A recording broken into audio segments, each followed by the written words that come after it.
Paul Valéry, Variété 1, 1924, Hommage. Quoique je connaisse à peine un seul tome de la grande œuvre de Marcel Proust, et que l'art même du romancier me soit un art presque inconcevable, je sais bien toutefois, par ce peu de la recherche du temps perdu que j'ai eu le loisir de lire, quelle perte exceptionnelle les lettres viennent de faire, et non seulement les lettres, mais davantage cette secrète société que compose, à chaque époque, ce qui lui donne sa véritable valeur. Il m'eût suffi, d'ailleurs, quand je n'aurais pas lu une ligne de ce vaste ouvrage, de trouver accordés sur son importance les esprits si dissemblables de Gide et de Léon Daudet, pour être assuré contre le doute. Une rencontre si rare ne peut avoir lieu qu'au plus près de la certitude. Nous devons être tranquilles, il fait soleil, s'ils le proclament à la fois. D'autres parleront exactement et profondément d'une œuvre si puissante et si fine.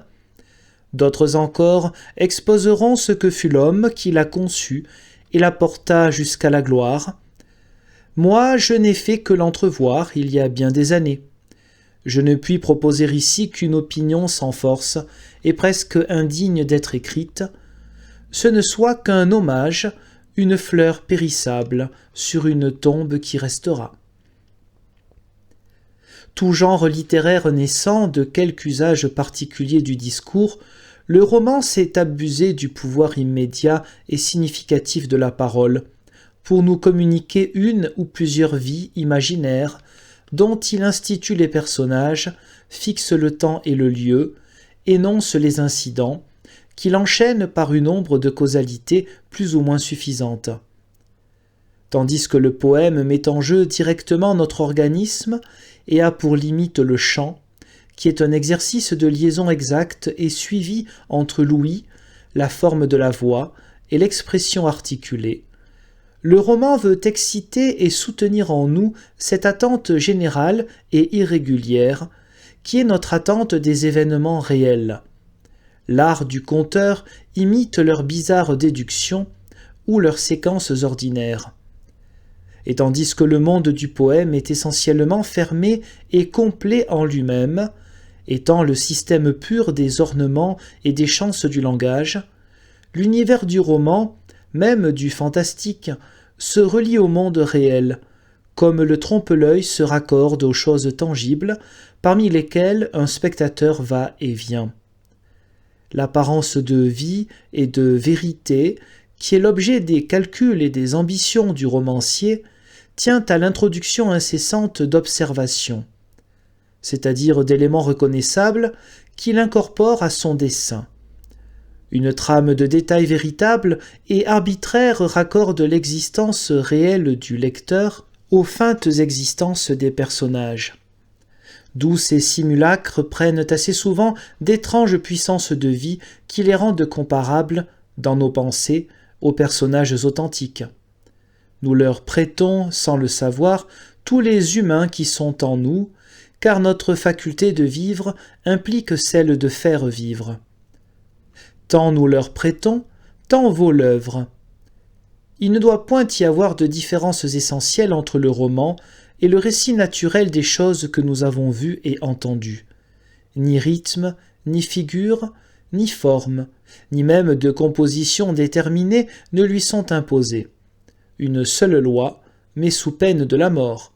Il faut, et d'ailleurs il suffit, que la suite nous entraîne et même nous aspire vers une fin, qui peut être l'illusion d'avoir vécu violemment et profondément une aventure, ou bien celle de la connaissance précise d'individus inventés.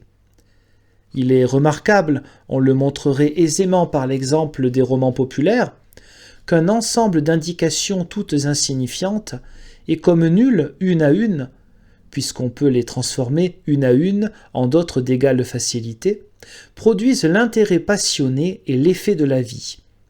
Il n'en faut rien conclure contre le roman, mais tout au plus accuser quelque peu la vie, qui se trouve une somme parfaitement réelle de choses dont les unes sont vaines et les autres imaginaires. Le roman peut donc admettre tout ce qu'appelle et admet chaque développement ordonné de notre mémoire, quand elle reprend et commente un temps que nous avons vécu, non seulement portrait, paysage et ce qu'on nomme psychologie, mais encore toutes sortes de pensées, allusions à toutes les connaissances. Il peut agiter, compulser tout l'esprit. C'est en quoi le roman se rapproche formellement du rêve. On peut les définir l'un et l'autre par la considération de cette curieuse propriété que tous leurs écarts leur appartiennent. Mais l'on associe généralement les poèmes avec les songes, et ce me semble légèrement pensé.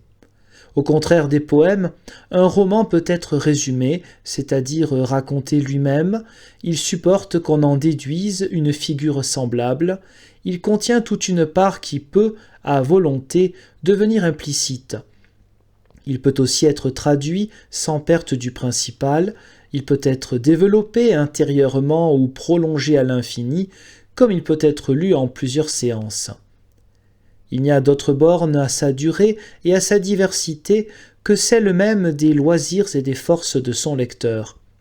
Toutes les restrictions qu'on peut lui imposer ne procèdent pas de son essence, mais seulement des inventions et des décisions particulières de l'écrivain. Proust a tiré un parti extraordinaire de ces conditions si simples et si larges. Il n'a pas saisi la vie par l'action même, il l'a rejointe, et comme imité par la surabondance des connexions que la moindre image trouvait si aisément dans la propre substance de l'auteur. Il donnait des racines infinies à tous les germes d'analyse que les circonstances de sa vie avaient semés dans sa durée. L'intérêt de ses ouvrages réside dans chaque fragment. On peut ouvrir le livre où l'on veut, sa vitalité ne dépend point de ce qui précède, et en quelque sorte de l'illusion acquise. Elle tient à ce qu'on pourrait nommer l'activité propre du tissu même de son texte. Proust divise, et nous donne la sensation de pouvoir diviser indéfiniment, ce que les autres écrivains ont accoutumé de franchir.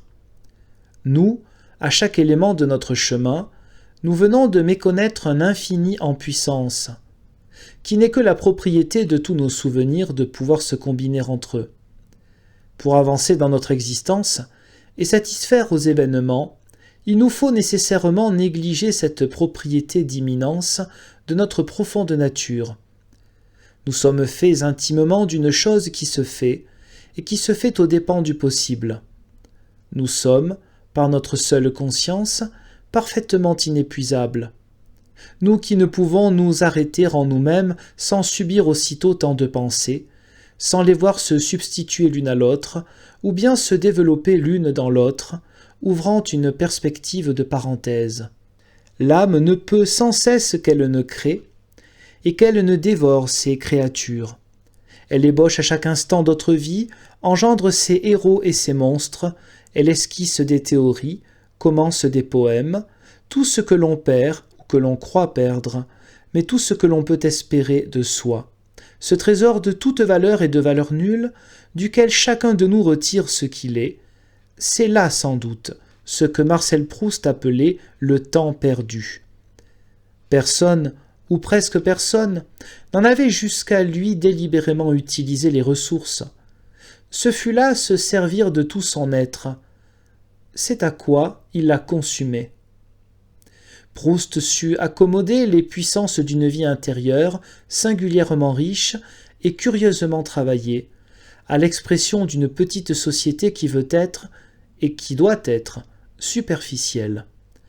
Par son acte, l'image d'une société superficielle est une œuvre profonde. Tant d'esprit devait-il s'y employer? L'objet valait-il tant de soins et une attention si soutenue?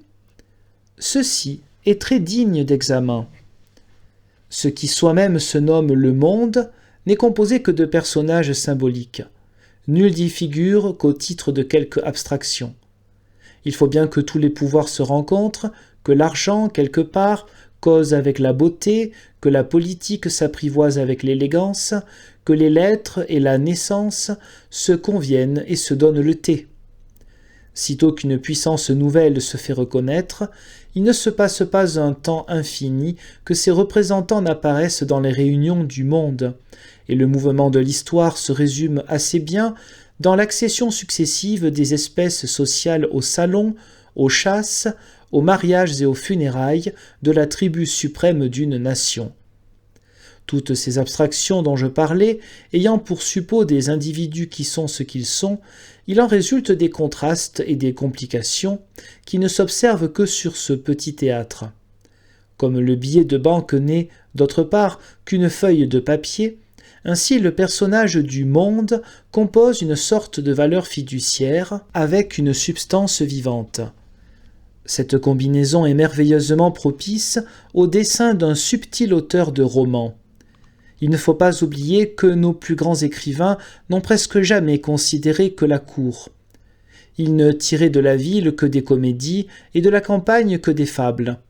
Mais le très grand art, l'art des figures simplifiées et des types les plus purs, entités qui permettent le développement symétrique, et comme musical, des conséquences d'une situation bien isolée, est lié à l'existence d'un milieu conventionnel, où se parle un langage orné de voiles et pourvu de limites, où le paraître commande l'être, et le tient noblement dans une contrainte qui change toute la vie en exercice de présence de l'esprit. Le monde d'aujourd'hui n'est pas si clairement ordonné que l'était cette cour de jadis. Il n'en mérite pas moins, et sans doute par un certain désordre et par d'intéressantes contradictions qui s'y remarquent, que l'inventeur de Charlus et des Guermantes y ait pris ses figures et ses prétextes, dont quelques-uns fort délicats. Mais dans ses profondeurs personnelles, Marcel Proust a cherché la métaphysique dont aucun monde ne se passe. Quant à ses moyens, il se rattache sans conteste à notre tradition la plus admirable. On trouve quelquefois que ces ouvrages ne sont pas d'une lecture bien aisée. Mais je ne cesse de répondre qu'il faut bénir les auteurs difficiles de notre temps. S'ils se forment quelques lecteurs, ce n'est pas seulement pour leur usage. Ils les rendent du même coup à Montaigne, à Descartes, à Bossuet, et à quelques autres qui valent peut-être encore d'être lus. Tous ces grands hommes parlent abstraitement, ils raisonnent, ils approfondissent, ils dessinent d'une seule phrase tout le corps d'une pensée achevée. Ils ne craignent pas le lecteur, ils ne mesurent pas leur peine, ni la sienne. Encore un peu de temps, et nous ne les comprendrons plus.